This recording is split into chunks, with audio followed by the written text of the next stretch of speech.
politics and elections. Trump tried, and failed, to slash and burn foreign aid programs. Culture and media. Western militaries are using virtual reality for propaganda and recruitment. Economy and labor. ICE raids benefit bosses by creating fear in workers' environment and health. Sanders campaign calls on candidates to unite against DNC, demand climate debate. Racial justice. Justice Department admits it emailed judges a link to a white nationalist site. Environment and health. Bolsonaro wants to occupy the Amazon to obstruct multiracial conservation plans. 2020 Democratic presidential candidate Senator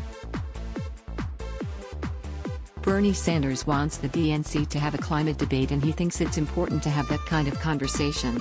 That is what Nina Turner, national co-chair for the Sanders campaign, told Common Dreams on Thursday about her candidate's position after learning that members of the Democratic National Committee, at a meeting of party delegates in California, had just voted down a resolution to sanction a climate-focused debate for the Democratic primary. "I'm very disappointed that they voted that down within the DNC," Turner said. "It makes no sense. And to me it's just another example of going along to get along. What's the fear of having a forum that deals with the climate? It makes no sense to me. Don't miss a beat. Get the latest news and thought-provoking analysis from Truthout."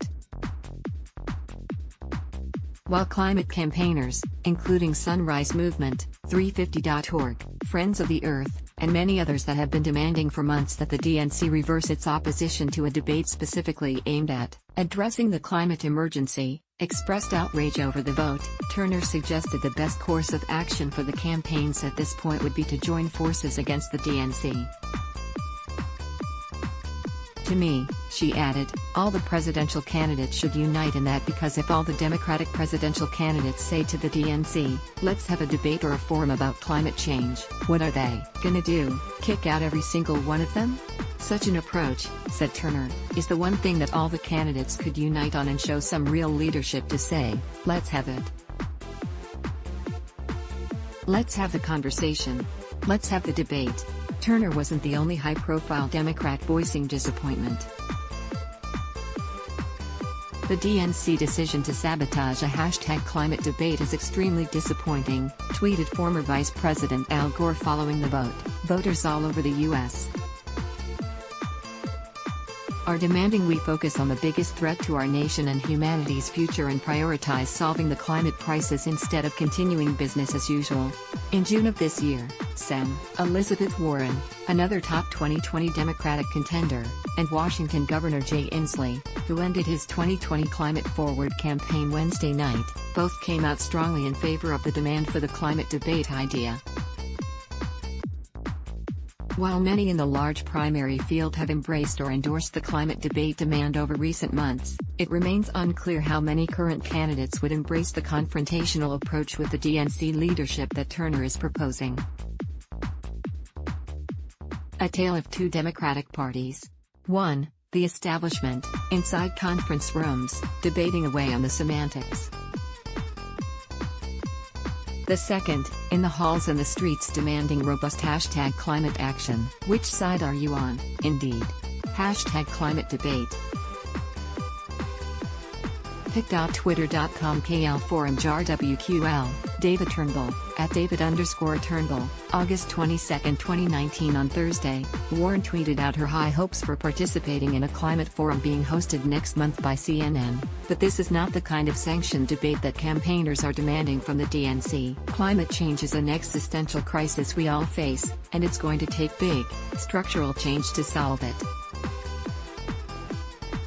I can't wait to talk about my plans to protect our planet and tackle climate change at the CNN Climate Crisis Town Hall next month.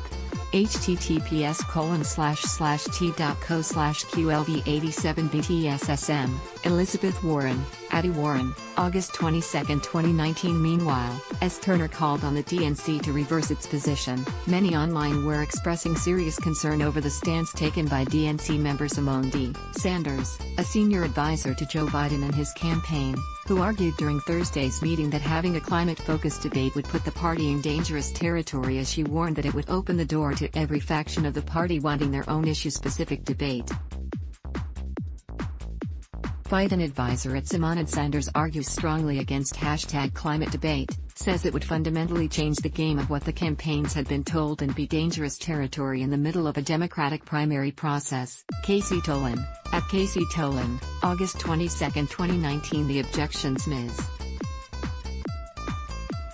Sanders, no relation to Bernie, put forth raised serious questions, especially because Biden himself has openly endorsed the idea of a climate debate in the past, and did not go over well with progressive critics. It is concerning to see Joe Biden's senior advisor at Sanders lobbying to stop conversation on climate change. Americans deserve to know how Democratic candidates like Joe Biden will protect future generations. #climate debate https://t.co/spazidkisk, Friends of the Earth, at @fo_us, August 22, 2019. At Sanders is trying to shut down the movement for a #climate debate right now at the DNC meeting, but her boss at Joe Biden has publicly supported it multiple times. So, what's going on? https://t.co/o3pa.xt40, Sunrise Movement, Sunrise, at Sunrise Movement, August 22, 2019. In what campaigners saw as an incremental yet insufficient victory, a separate measure voted on Thursday did pass, one that lifts a ban on candidate participation in outside issue forums. As the Sunrise Movement tweeted, "We may have reversed the ban on candidate participation in outside climate discussions, but this is no #climate debate." With an additional and larger floor vote expected on the specific climate debate questions scheduled for a Saturday session at the DNC meeting, Varshini Prakash,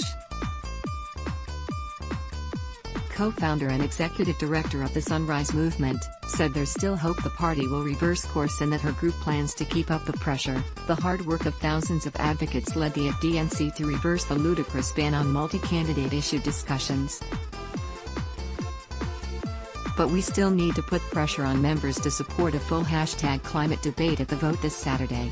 Add your name, down pointing finger, down pointing finger, down pointing finger, https://t.co/razuievpx, Varshini Prakash, Sunrise, at Varsh Prakash, August 22, 2019. California was literally on fire last year. We know firsthand that climate breakdown is killing people and destroying livelihoods right now, said 26-year-old Alex Morrison, a volunteer with Sunrise, in a statement on Thursday. Time is running out to save our generation, Morrison added. Young people need to know which candidates for president are treating the climate crisis like the emergency it is. And expressing her dismay and frustration, journalist and commentator Kate Aronoff put it this way: "The DNC believes the climate crisis is a grave threat to the future of human civilization, just not a big enough threat to spend 2 hours talking about. We're furious. This month alone, 32 people were murdered in mass shootings in the U.S.